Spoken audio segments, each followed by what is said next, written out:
have noticed, I just said hello to the two ladies while we were standing over there in the doorway. I'm not sure they remember me. We met on several social occasions back home. There are always so many, but I know them very well indeed.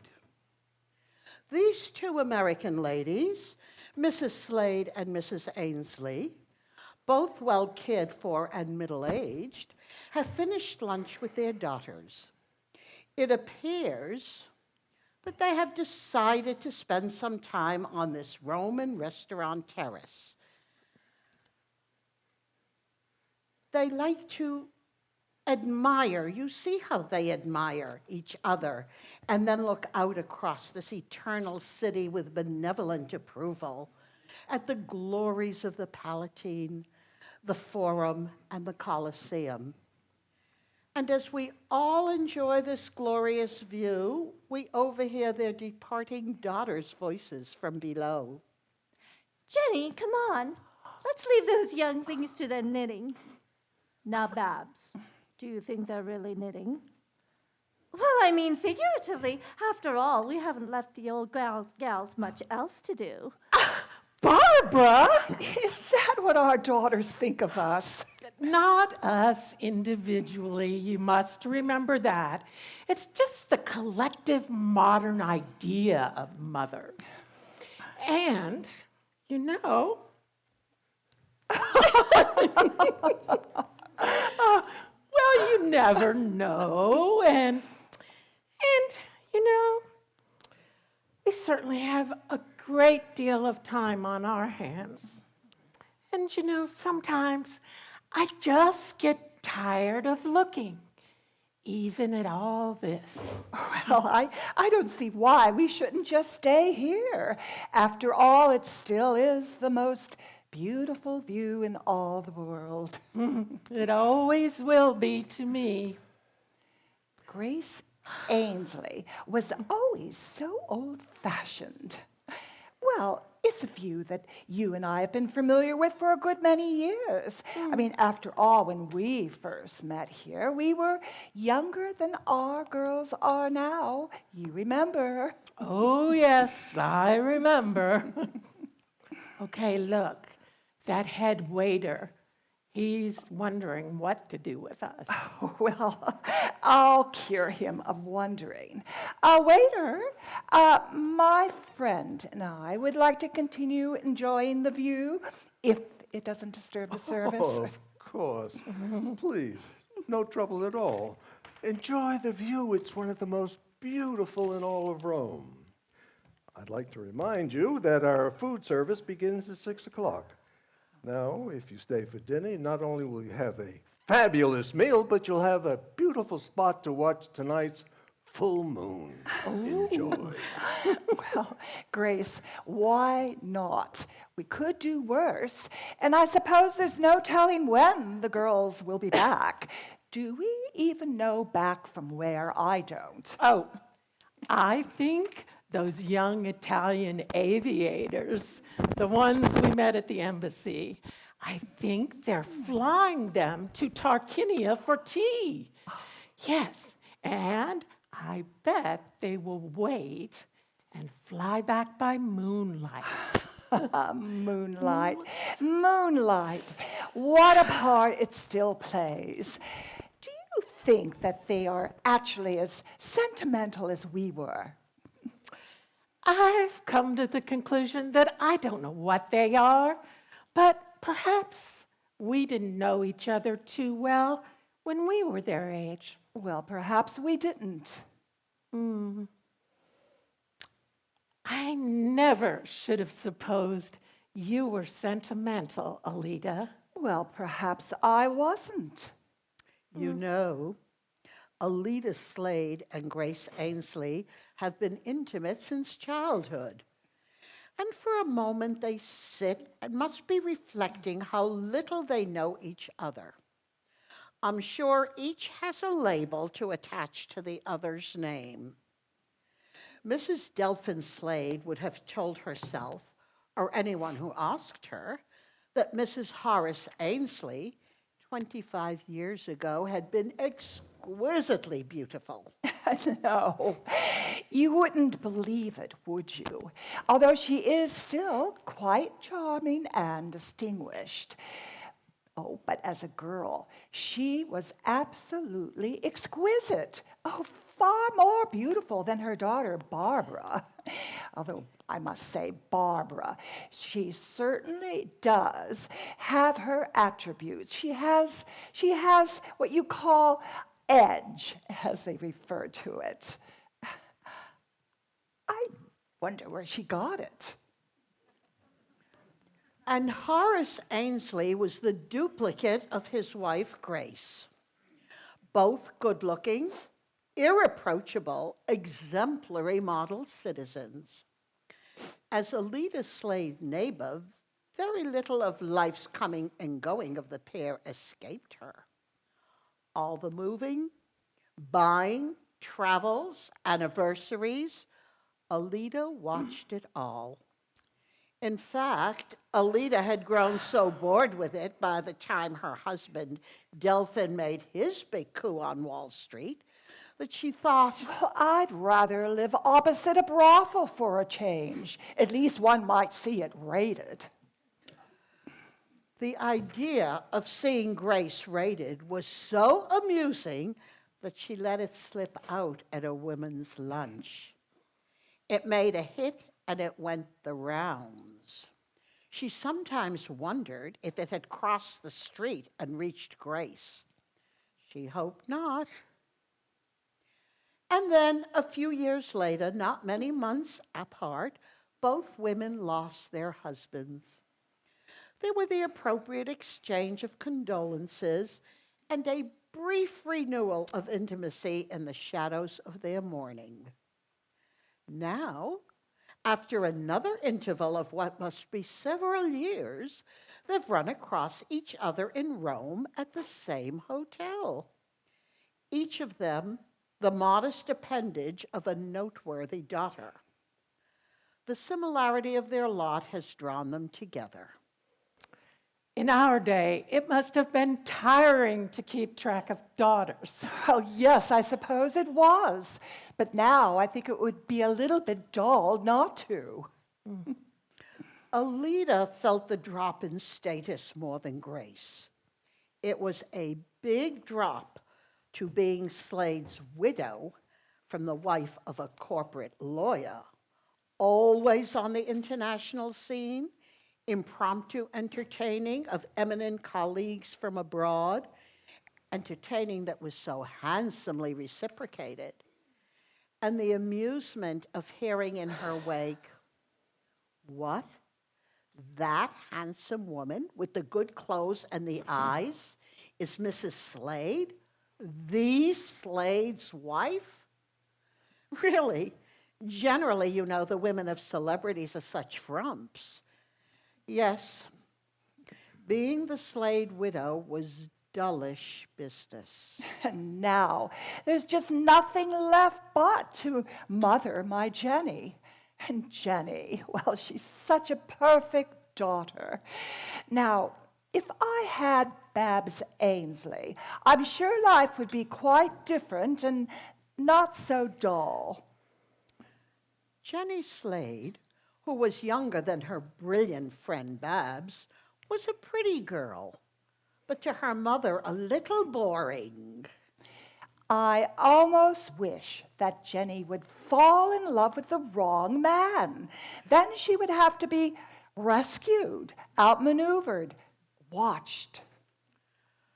Poor Alida.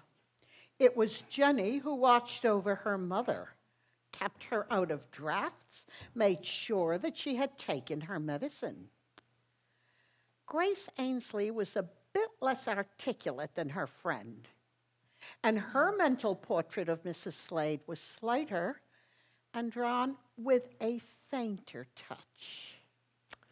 Alida Slade is awfully brilliant, but not as brilliant as she thinks. You know, Alida was very dashing when she was young, much more than her pretty daughter Jenny. No, Jenny just doesn't have the vividness of her mother. No, Jenny is not like her mother at all. I wonder if Alida is disappointed in her. Oh, I do feel sorry for Alida. These two ladies visualize each other, each through the wrong end of their little telescopes. And like many intimate friends, they have never had the occasion to be silent together. After so many years, Mrs. Grace Ainsley was slightly embarrassed by what seemed to be a new stage in their intimacy, one with which she did not yet know how to deal.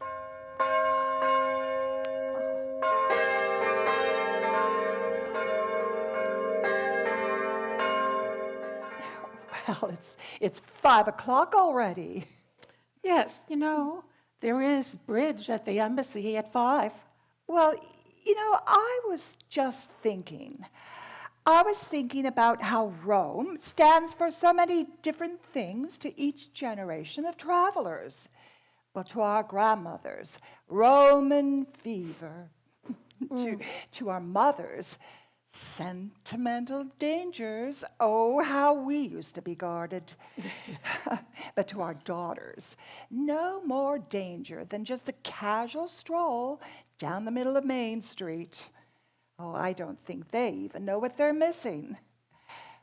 And I also used to think that our mothers had a much more difficult job than our grandmothers. Well, when Roman fever stalked the streets, well, then it must have been a lot easier to gather up the girls during the danger hour.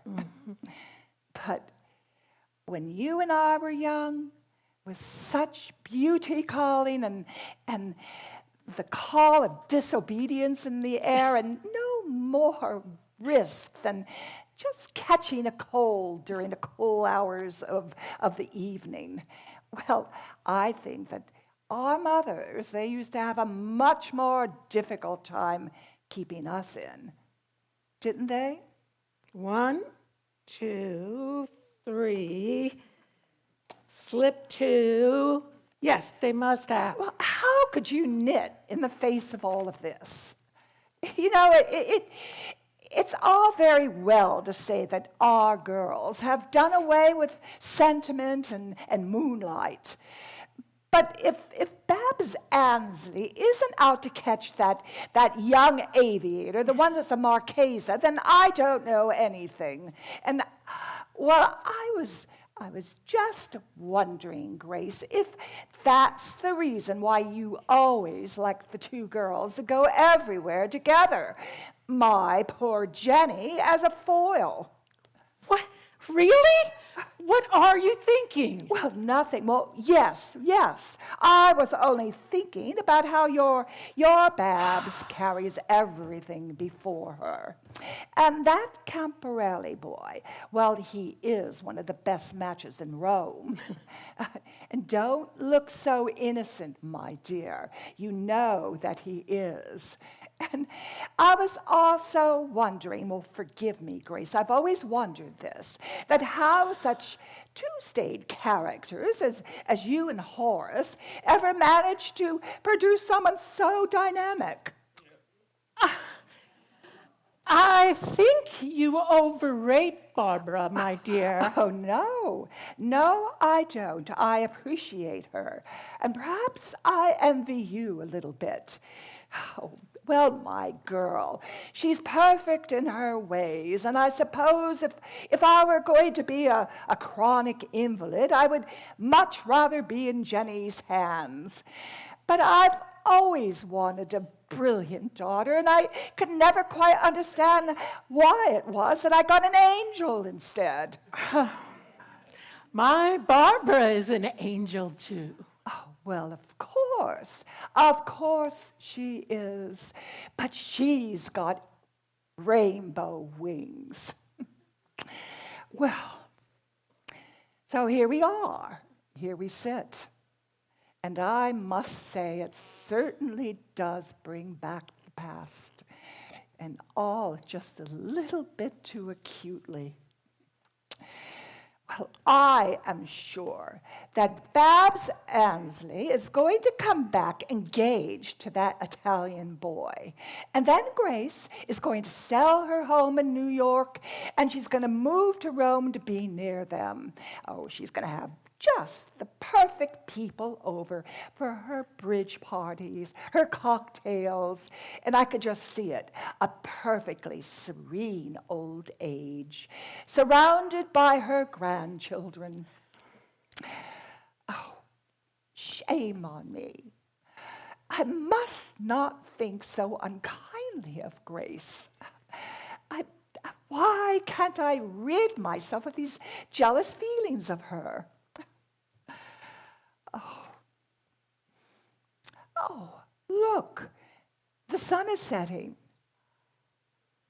Aren't you afraid, my dear? Afraid? Afraid of what? Well, of Roman fever, of pneumonia. I remember how ill you were that winter. You always had a very delicate throat as a girl, didn't you? Oh, we're all right up here. Yes, down in the Forum, it gets deathly cold. And suddenly. But we are fine right here. Of course, you would know. You always had to be so careful. Now, I must make one more attempt not to hate her. Grace,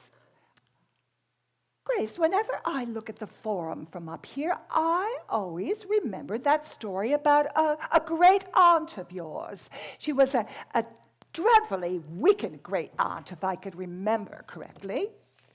Oh, yes. Aunt Harriet. The one who was supposed to have sent her younger sister down to the Forum after sunset to get a night-blooming flower for her album. Oh, yes, but she really sent her out there because they were both in love.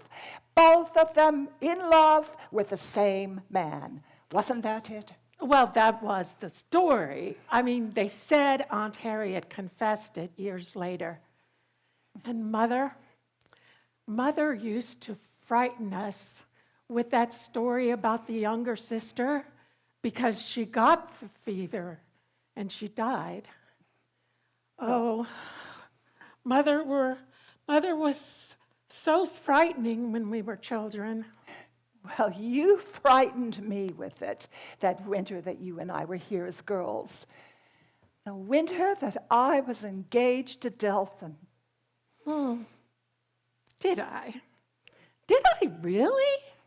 I don't believe you are so easily frightened, Alida. Well, not often, but I was then. I was frightened because I was so happy. I wonder if you even know what that means. Oh, yes, I do. Well, I suppose then that was the reason why the story about your great aunt made such an impression on me. Well, of course, I knew there was no such thing as Roman fever anymore. But, well, the Forum, it can get deathly cold here after sunset, and everybody knows that the Colosseum is even worse. Colosseum? Yes, the Colosseum. Well, it wasn't easy to get in once the gates were locked. Oh, far from easy.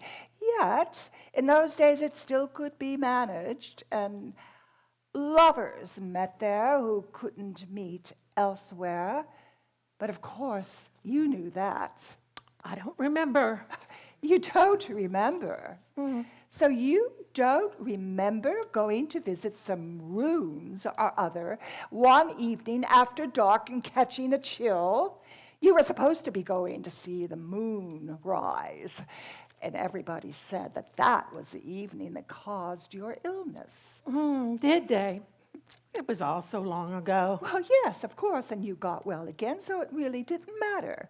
But I suppose it struck your friends as rather strange, because everybody knew how prudent you were on account of your throats.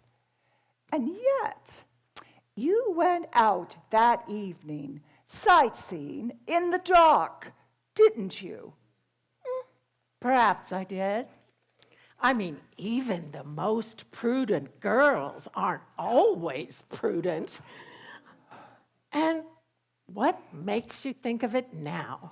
Simply because I just can't bear it any longer. Can't bear what, Alita?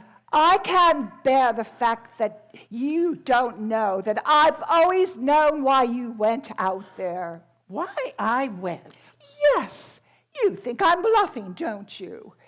Well, you went out to meet the man that I was engaged to, and I could repeat every single word of the letter that took you out there. Oh, no. Don't. Please don't. Well, why not? Listen if you don't believe me. My darling, things can't go on the way they are. I must see you alone. Come to the Coliseum immediately after dark tomorrow. There will be somebody to let you in. Well, perhaps you have forgotten what the letter said. No, I haven't. I memorized it just like you.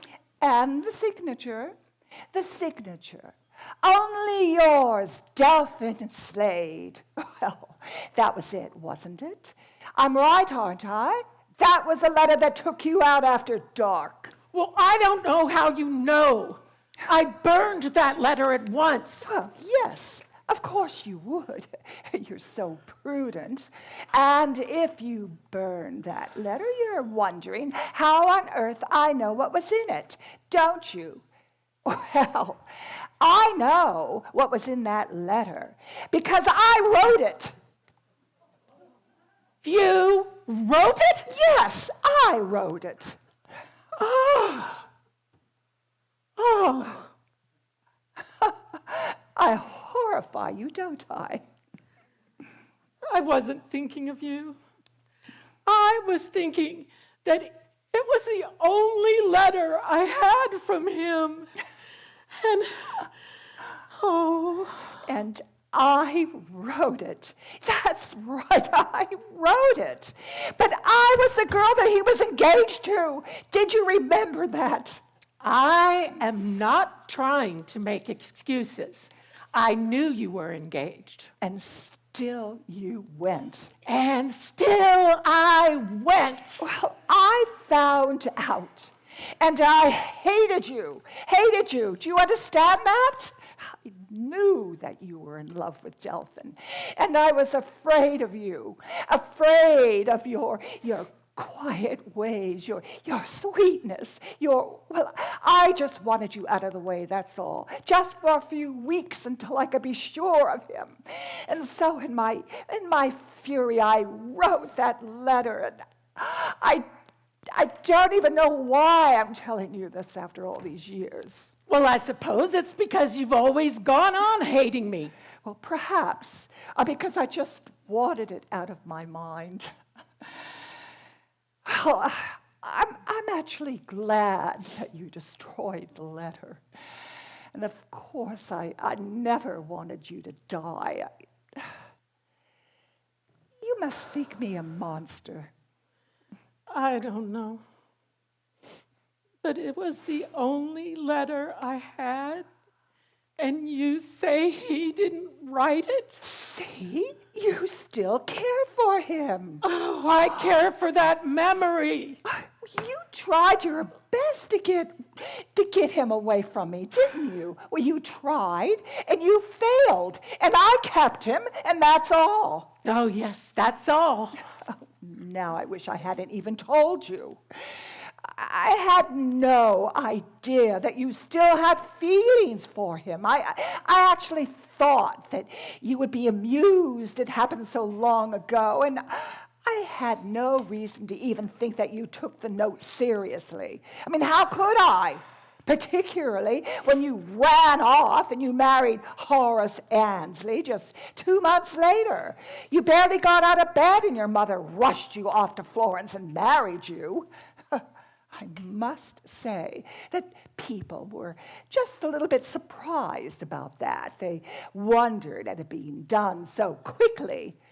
But, well, I thought I knew.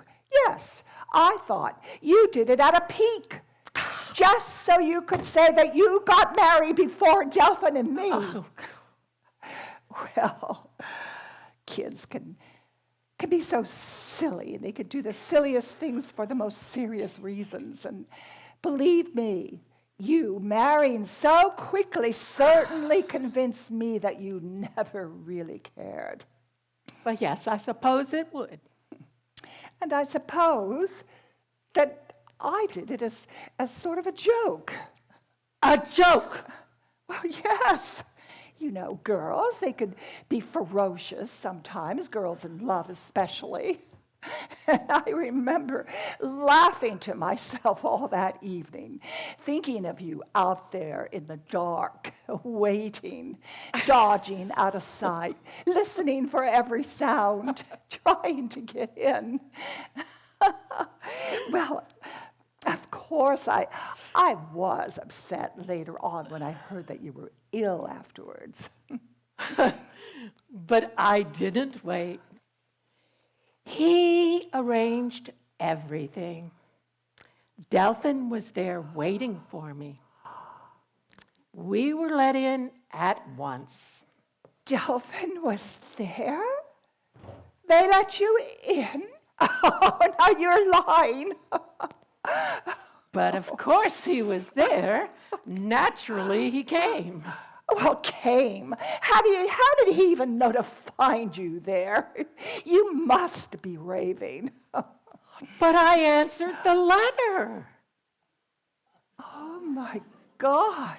I told him I'd be there, and so he came. You answered the letter? Oh, my God, I never thought that you would answer it. Well, it's odd you never thought of that.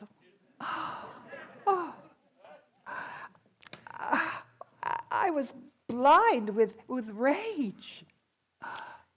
You know, it is getting cold, and I think that we better go. And Alita, I do feel sorry for you. Well, I think you're right. I think that we ought to go. But I don't know why you feel sorry for me. Well, because I didn't have to wait that night. Well, I guess you've got me beat on that one. And after all these years, I suppose I really ought not berate you of it. But in the long run, I had everything. That's right. I had Delphin for 25 years, and you had nothing. Nothing. Only one letter that he never even wrote. I had Barbara.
A Baltimore Oriole.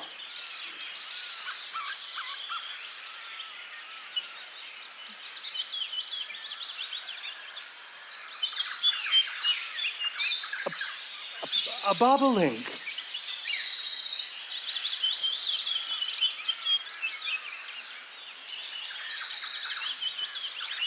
A red-breasted grosbeak.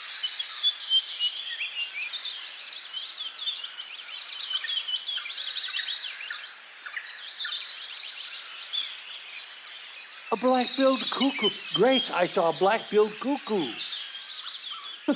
My name is Muriel. Foolish old man. I know your name is Muriel. That's what I called you. You called me Grace. Grace was your first wife. I called you Muriel. You're just hard of hearing and won't admit it. Grace, that's what I said. There, you said it. What? Grace, you called me Grace. Silly old woman. You call me Harry, but I call you Grace. Can't you hear yourself? What?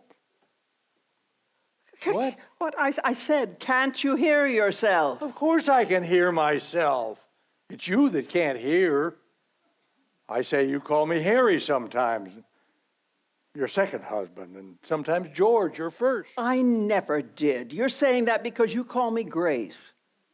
Oh, and once in a while, Mary.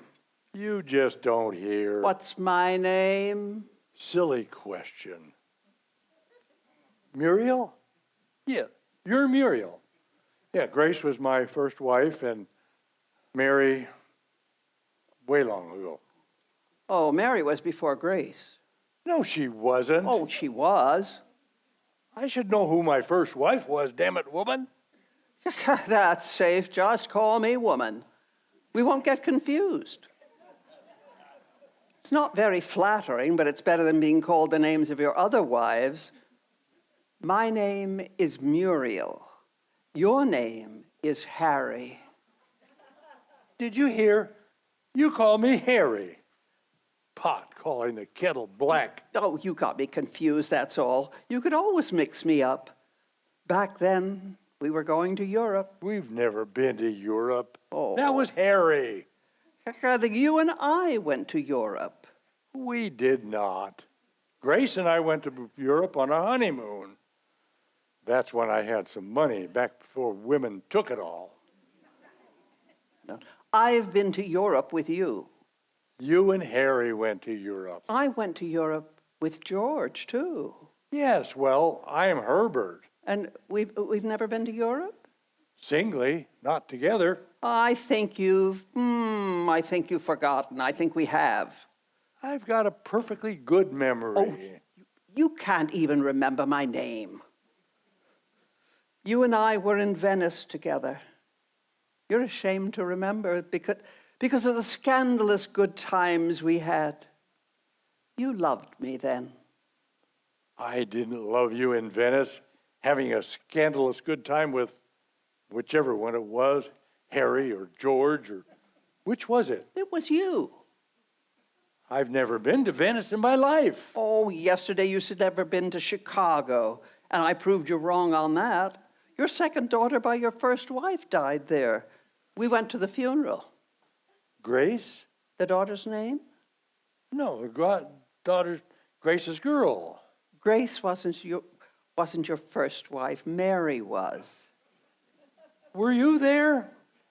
I tell you, one was enough. Twice was more than enough, and I don't know what got into me to try it a third time. Well, you were sick, and you were too tight to hire a nurse.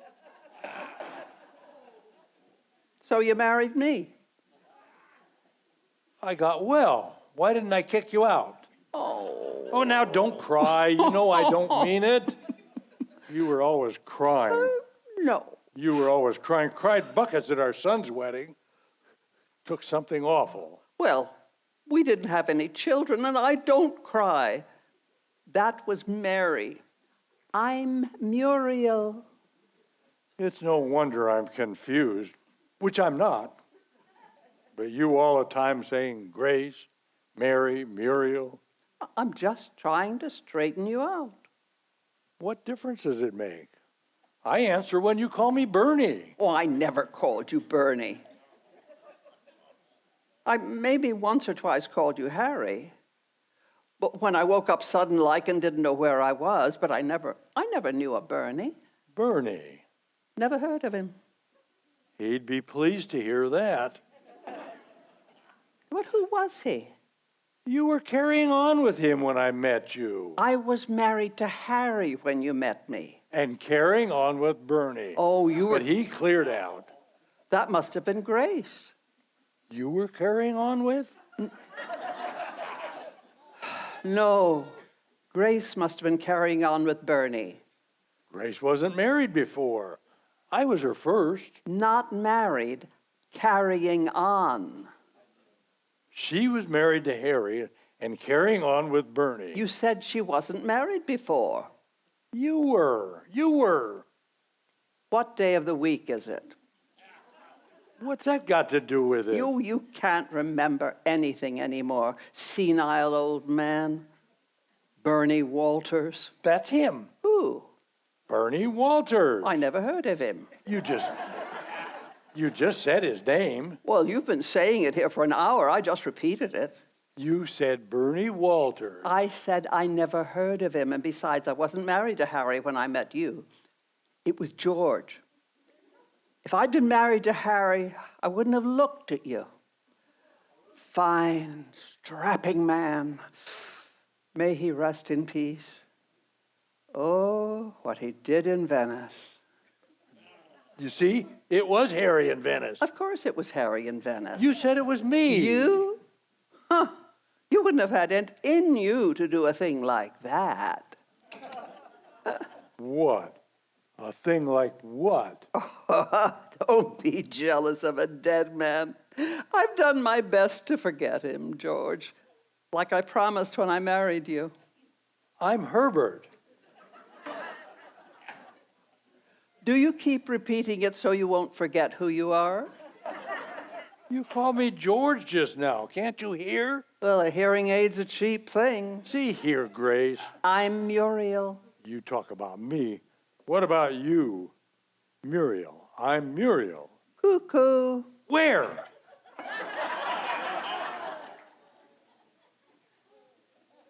I would never call you Grace. Grace was soft and gentle and kind. Well, then why did you leave her? I didn't. She died. Mary died. Your first wife. You got sick of Grace and left her and married me. I left Grace for you? Yes, you silly old man. All wrong. Grace was my darling. She drove you crazy. My first love. Mary? Mary drove me crazy. Well, she was your first love. You've told me about it often enough, the two of you, young colts, prancing around in the nude. Mary? Yes. I never saw Mary naked. That was her trouble. Cold woman. Oh, that was Grace. Grace I saw naked. Oh, how naked. There was never anyone nakeder. You can only be naked. You can't be more or less naked. You didn't know Grace.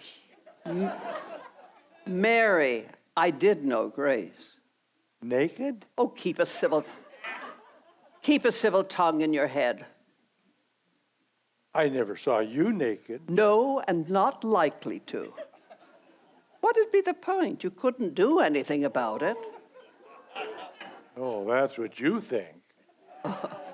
You married me at 70, and you were through then. Except for dreaming. You're lying. We had some pretty good goes together down there on the beach. You and I were never at the beach, never even near it, and you never were near me in that way. Old women forget the joys of the flesh. Why is that? Oh, I don't forget Bernie. Who? Bernie Walters, Never heard of him. my second husband. I was married to him when Harry came along, But Harry went away, and then you came along. A long time after. Platonic marriage. That's what we had. You and I, George. But it's all right. Platonic? Under the willow tree that June? What willow tree? Oh, I've been good to you, Grace, for all your carping and falling off in your old age. But I remember that willow tree. Muriel, I never knew about that. We were wicked. Oh, if I thought you knew what you were talking about, I'd get mad. But I know you're just babbling. Babbling Bernie. That's you. Herbert used to say, how can you listen to him babble? I'm Herbert. Well, if it makes you feel more secure. Go on, keep reminding yourself. You call me Bernie. Oh, sure, sure. And you've never been to Chicago. I have so. I went there when my daughter died. Well, I'm glad you admit it. Well, why shouldn't I admit it? It was so. You just try to confuse me. Bernie, Harry, George, Mary, Grace. Oh, you started a long time ago, slipping. Only then you were more honest about it. Very touching. When we went to Florida, you gave me the tickets and said, Grace, my mind's slipping. Take care of the tickets. Your name is Muriel. Yes, lovey. My name is Muriel. You referred to yourself as Grace. Oh, very likely, very likely. You said I gave you the tickets to Florida and said, Grace, my mind is slipping. Well, it was. I've never been to Florida. Oh, and you never will not go into that. The pongee suit. I never owned a pongee suit. You said it was the same suit you wore when you married Helen. And we had a long discussion about how ironic it was that you were wearing the same suit to run away from me with me. Who the hell's Helen? You were married to her, silly. I was running away to Florida with you, and I was so old my mind was slipping, and I couldn't remember the tickets. Lovey, you're running a lot of things that happened at different times all together now. Maybe you should just sit quietly for a while, Harry, until you get straightened out. My name is Herbert. Well, that's right. We'll start from there. You're Herbert, and I'm Grace. You're Muriel. Well, that's right. Now just leave it at that now, or you won't sleep tonight. I always sleep. A fortune for sleeping pills. I never had one in my life. Then you've never been to Chicago either, I suppose? Never. Why should I go to Chicago? Only because our daughter died there and we went to the funeral. We had no children together. I think we shouldn't talk anymore now. You're getting confused. You never let me near your lily white body. Oh, yes. And what about that afternoon under the willow tree? I think that's where we conceived Ralph. Who's Ralph? Ralph is your stepson. Good God. I conceived my stepson under a willow tree? I'd prefer it if we just remained quiet for a while. You can't follow a train of thought for more than a moment. And your eyes and rest. It's very tiring trying to jump back and forth with you. Well, just close your eyes now and rest. Are your eyes hurting you? No. Well, then medicine must be very good then. What medicine? You see, that's what I mean. I never took any medicine for my eyes. Oh, yes, all right. Let's not argue, George. I'm Harry. Yes, all right. We'll just hold hands here and try to doze a little and think of happier times. Venice. Ah, yes. Oh, yes.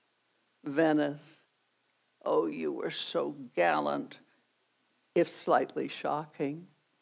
The beach, The willow tree. you running around naked. Oh, lovely, lovely. Yes, lovely.